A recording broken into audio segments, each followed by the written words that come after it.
بزرگان دین فرماتے ہیں خراسان کے اندر ایک بڑا ہی خوشحال گھرانہ تھا۔ اس گھرانے کے اندر ٹوٹل 3 افراد تھے، شوہر، بیوی اور ان کا معصوم سا بیٹا۔ شوہر کا کاروبار بہت اچھا تھا، گھر کے اندر پیسے کی ریل پھیل تھی، میاں بیوی کے اندر بڑی ہی محبت تھی، الفت تھی، ہم آہنگی تھی۔ جب محلے والے رشتہ دار ان کی خوشحالی کو اور ان کی محبت کو دیکھتے تو ان کی محبت کی، ان کی ہم آہنگی کی، ان کی خوشحالی کی مثالیں دیتے۔ اب تمام رشتہ دار بھی تعلق رکھتے، محلے والے بھی تعلق رکھتے، یوں ان کی زندگی بڑی ہی محبت سے، پیار سے، الفت سے گزر رہی تھی۔ لیکن اچانک ان کی خوشیوں کو کسی کی نظر لگی اور شوہر کا انتقال ہو گیا۔ جب شوہر کا انتقال ہو گیا تو گھر کے اندر جو کچھ بھی جمع پونجی جمع تھی وہ آہستہ آہستہ خرچ ہونے لگی۔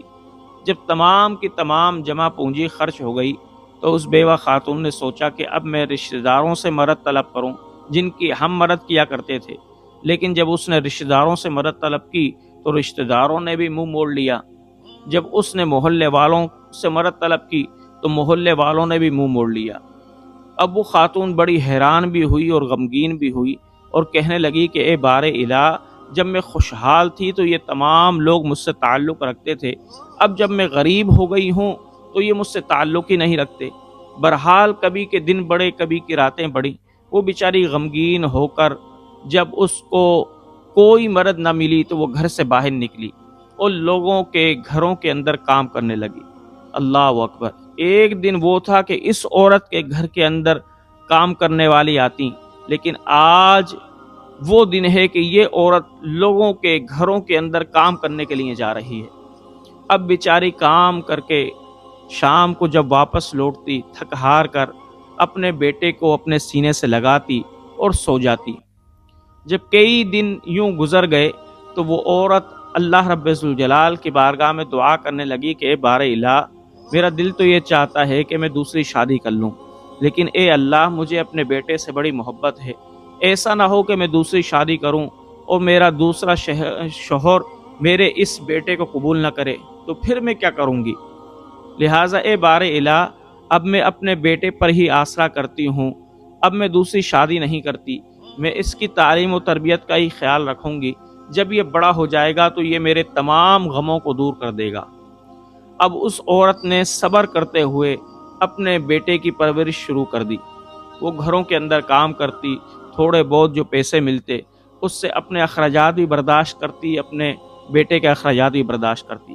اب بیٹا پڑھنے لگا، پڑھتے پڑھتے جب وہ جوان ہو گیا تو ماں کو یہ امید لگ گئی کہ اب میرا بیٹا کوئی اچھا کاروبار کرنے لگ جائے گا یا اس کی کوئی اچھی نوکری لگ جائے گی تو میں گھر میں بیٹھ جاؤں گی، لوگوں کے گھروں کے اندر کام نہیں کروں گی، اب میں پھر آرام کروں گی۔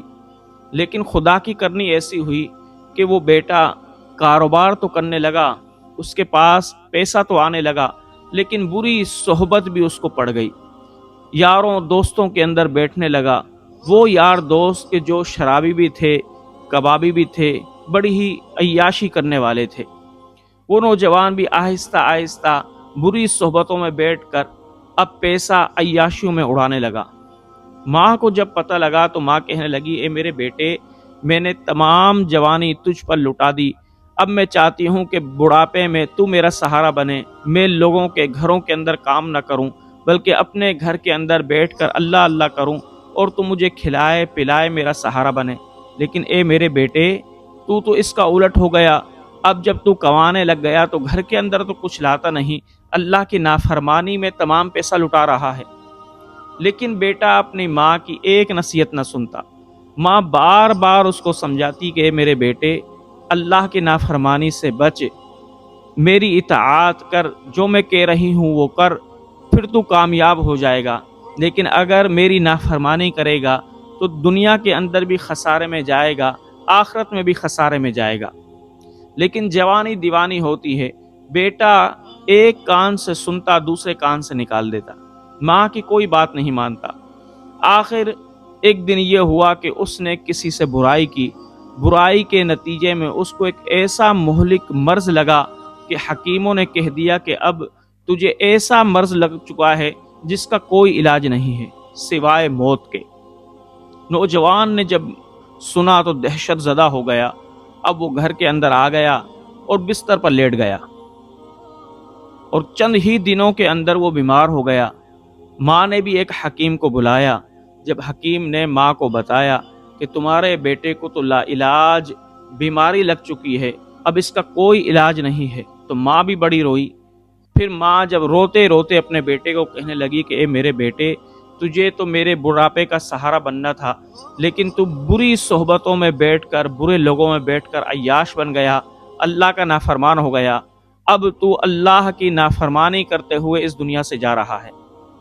نوجوان نے جب یہ سنا تو زاروں قطار رونے لگ گیا اور کہنے لگا، اے ماں، واقعی میں بڑا گناہگار ہوں، میرے دل کے اندر تیری باتیں لگتی تو تھیں، لیکن اے ماں، جوانی کے نشے کے اندر میں نے اللہ کو فراموش کر دیا، تیری نصیحتوں کو فراموش کر دیا۔ اب روتے ہوئے نوجوان کہنے لگا کہ اے ماں، مجھے یہ تو بتا، کیا میرا رب مجھے معاف کرے گا یا نہیں کرے گا؟ ماں نے کہا کہ اے میرے بیٹے، جس طریقے سے میں تجھ پر رحیم ہوں، اللہ تو مجھ سے بھی زیادہ تجھ پر رحیم ہوگا۔ اے میرے بیٹے، تو اللہ کی بارگاہ میں معافی مانگ کر تو دیکھ کہ میرا رب مجھ سے بھی زیادہ مہربان ہے، وہ تجھے معاف کر دے گا۔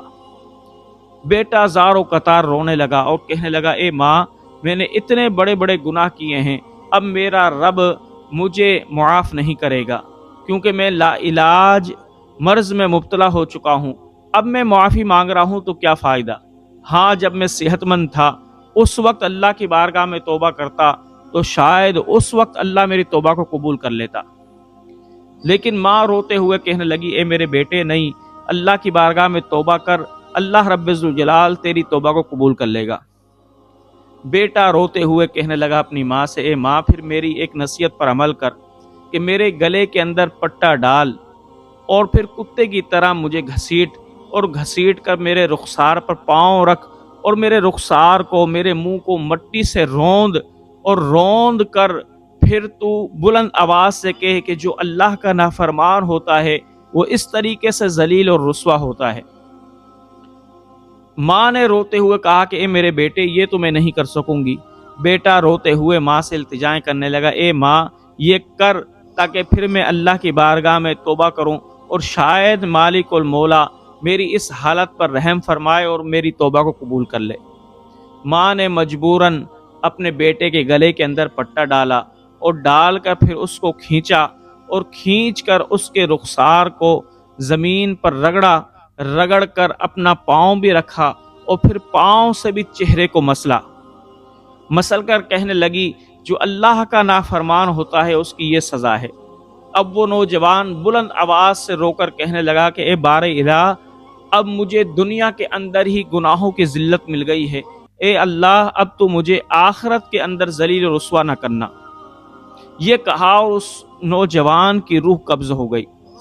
جب نوجوان مر گیا، ماں بیچاری بیٹے کے غم کے اندر ہی مبتلا رہنے لگی۔ ایک دن اچانک ماں سوئی تو خواب کے اندر کیا دیکھتی ہے کہ اس کا بیٹا جنت کے اندر ٹہل رہا ہے۔ ماں نے پوچھا، اے میرے بیٹے، تو بڑا گناہگار تھا اور تو جنت کے اندر کیسے ٹہل رہا ہے؟ تو بیٹا کہنے لگا، اے ماں، تم سچ کہتی تھی کہ بار الہ تو بڑی ہی محبت کرنے والا ہے، بڑا ہی رحیم ہے۔ جب تو نے میرے گلے کے اندر پٹا ڈال کر کھینچا اور تو نے میرے رخسار پر پاؤں رکھ کے میرے منہ کو مسلا، اس وقت میں نے بارگاہ خداوندی میں یہ دعا کی کہ اے اللہ، تو میری توبہ کو قبول کر، مجھے ذلیل و رسوا آخرت میں نہ کرنا، اس لیے کہ میں دنیا کے اندر ذلیل و رسوا ہو چکا ہوں۔ تو اے میری ماں، جب میں نے یہ کہا تو اللہ رب ذوالجلال نے مجھے آخرت کی رسوائی سے بچا لیا، میری توبہ کو قبول کر لیا۔ اے ماں، اب میں جنت کے اندر ٹہل رہا ہوں، میرے رب نے مجھ پر بڑا ہی انعام و اکرام کیا ہے۔ ماں جب خواب دیکھ کر بیدار ہوئی، فوراً سجدہ شکر ادا کیا اور اللہ رب ذوالجلال کی بارگاہ میں دعا کرنے لگی کہ اے بار الہ، تیرا لاکھ لاکھ شکر ہے کہ تو نے میرے بیٹے کو جہنم میں نہ پھینکا، میرے بیٹے کی توبہ قبول کر لی اور اس کو جنت میں اعلیٰ مقام عطا فرما دیا۔ تو میرے جوانوں، میرے بھائیوں، اس سے کیا پتہ لگا؟ ہمیں اس واقعے سے دو باتیں پتہ لگی۔ پہلی بات تو یہ ہے کہ ماں باپ جب کسی بات کا حکم دیں تو اس میں ہماری ہی بھلائی ہوتی ہے۔ دوسری بات ہمیں کیا پتہ لگی؟ دوسری بات ہمیں اس واقعے سے یہ پتہ لگی کہ خواہ کتنے ہی گناہگار کیوں نہ ہو جاؤ، لیکن اللہ کی رحمت سے کبھی مایوس نہ ہو۔ مالک الارض تو وہ ہے کہ آپ زمین و آسمان جتنے بھی گناہ لے کر اللہ کی بارگاہ میں آئیں گے تو اللہ رب ذوالجلال آپ کے ان گناہوں کو بھی معاف کر دے گا، لیکن شرط یہ ہے کہ اخلاص کے ساتھ اللہ کی بارگاہ میں توبہ و استغفار کریں، تو مالک الارض آپ پر رحم بھی فرمائے گا اور آپ پر کرم بھی فرمائے گا۔